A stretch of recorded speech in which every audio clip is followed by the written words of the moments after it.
जोंहा माखासे दैदेनगिरिफोर गोमानानै थाबोदों। मोगा मोगि CMनियाव माखासे डिमान्डखौ इउनाइटेड फराम अफ UFOENdfbनिफ्राय मा बेखौ नोंथांमोननो फोसावनो थांगासिनो दं। बिथां गेदेरमा सारमोना नैबे भिडिअखौ हरनायलाय जों मोनफैबाय दायो। बिनि उनावनो एबसुआबो सावरायदों होननानै जों खोनानो मोन्दों। मैयानि समाव फट'फोरखौबो नुदों, निस्सय भिडिअफ्राबो ओंखारनो हागौ। इउनाइटेड फराम अफ UFOENdfbजों माखासे खोथा जाय डिमान्ड बेफोरखौ बुंनानै दा बैफोर मार गोनांथार बर'फोरनि थाखाय नोंथांमोना खोनासंनानै ला।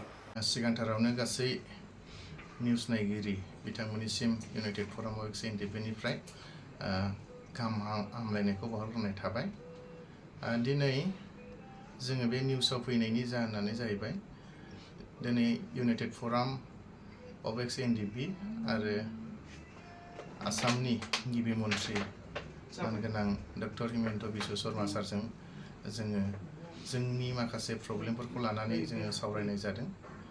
आरो बेनि सिगांनो जों बुंनो लुबैदों जि मैयासो भुटाननिफ्राय गबोनाय जोंनि लोगोफोर सा 6 बिथांमोनखौ जोङो इउनाइटेड फराम अफ UFOENdfbनिफ्राय बरायनानै लाग्रोयो।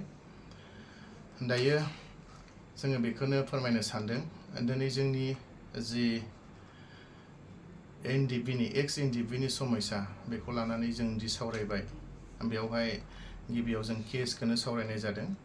बेसेबांनाखि NIA केसाव दङ बिथांमोना दिनै 2 डेथ पेनाल्टि मोननानै दङ, 7 लाइफ इमप्रिजनमेन्ट मोननानै दङ।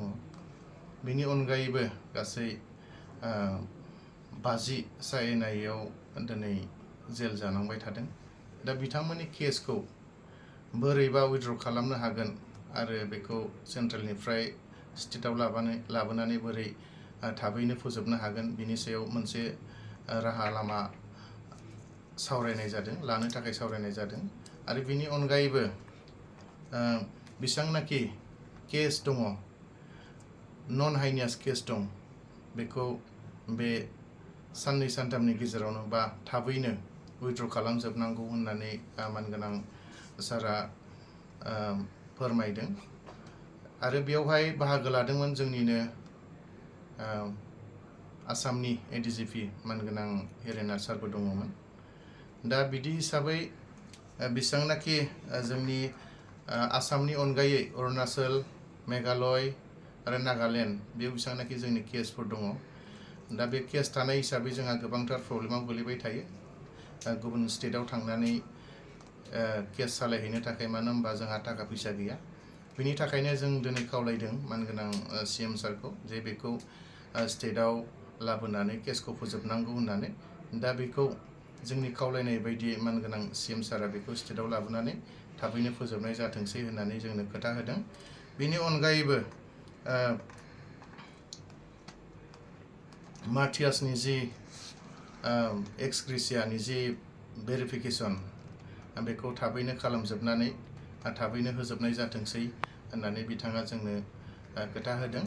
आरो बेनि अनगायैबो बेसेबांनाखि जोंहा बैसो दंबावो, जायफ्रा बैसो दङ बिथांमोनखौ पेरामिलिटारियाव जिखुनु SSBआनो जा बा CISFआनो जा, आसाम राइफलानो जा, BSFआनो जा, बेवहाय थिसननाय जाथोंसै होननानै बिथाङा जोंनो फोरमायदों।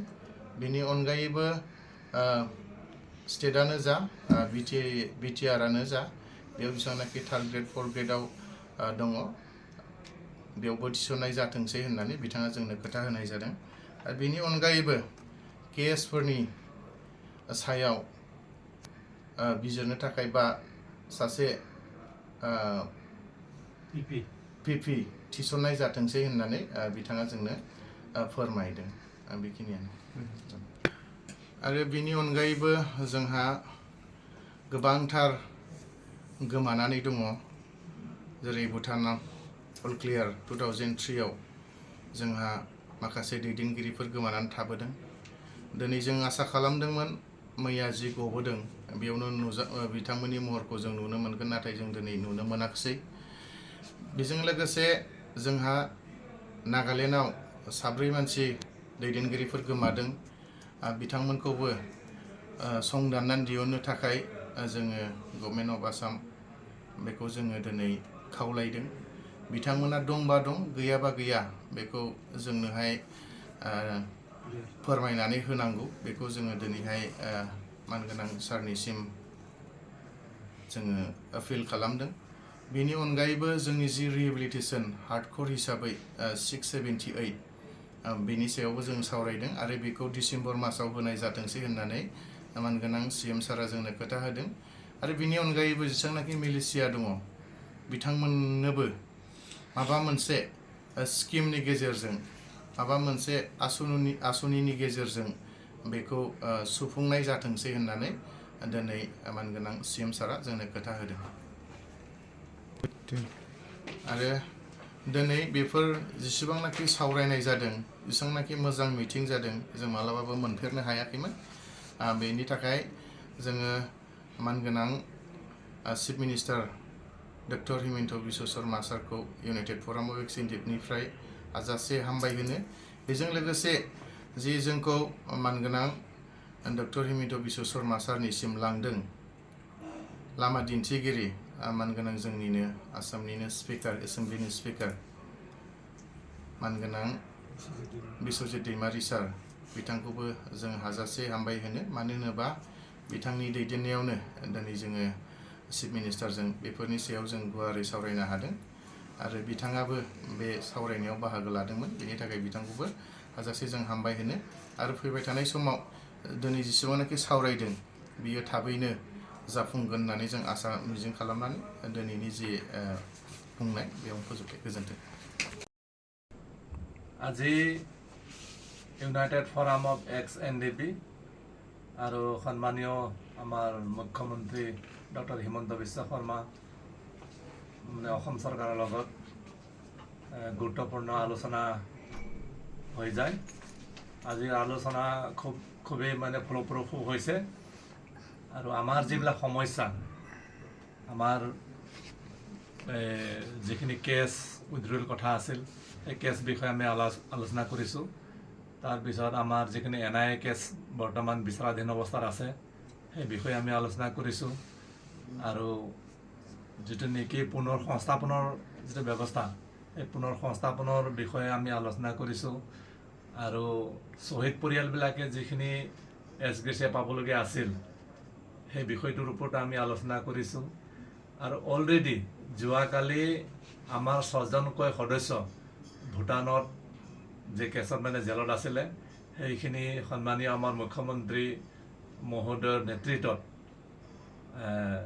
ভূটান চৰকাৰলৈ যি জাননী পঠিয়ালে তাৰ পৰা যোৱাকালি 6জন আমাৰ সদস্য মুক্তি হ'ল তাৰপিছত এই আমাৰ চুবুৰীয়া ৰাজ্য নাগালেণ্ড অৰুণাচল মেঘালয় পশ্চিমবংগ এইবিলাকত যিখিনি আমাৰ সদস্য আজিও কেছত আছে সেই কেছবিলাকৰ বিষয়ে কেছখিনি কেনেকুৱা নিষ্পত্তি কৰিব পাৰি সেই কেছ নিষ্পত্তিৰ বিষয়ে আমি আলোচনা কৰিছোঁ আৰু আমাৰ চাকৰি বাকৰিৰ ক্ষেত্ৰত আমাৰ ৰিক্ৰুইটমেণ্ট স্পেচিয়েলি পাৰামিলিটাৰী ফ'ৰ্চ অসম পুলিচ ইয়াত ৰিক্ৰুইটমেণ্টৰ বিষয়ে আমি কথা পাতিছোঁ আৰু 3rd গ্ৰেড 4th গ্ৰেড চাকৰিৰ বিষয়ে আমি কথা পাতিছোঁ এই গোটেইখিনি মিলাই আমি সম্পূৰ্ণৰূপে পজিটিভ এটা সিদ্ধান্তত উপনীত হ'ব পাৰিছোঁ আজিৰ আলোচনাটো খুবেই ফলপ্ৰসূ হৈছে বুলি আমি ক'ব বিচাৰোঁ ধন্যবাদ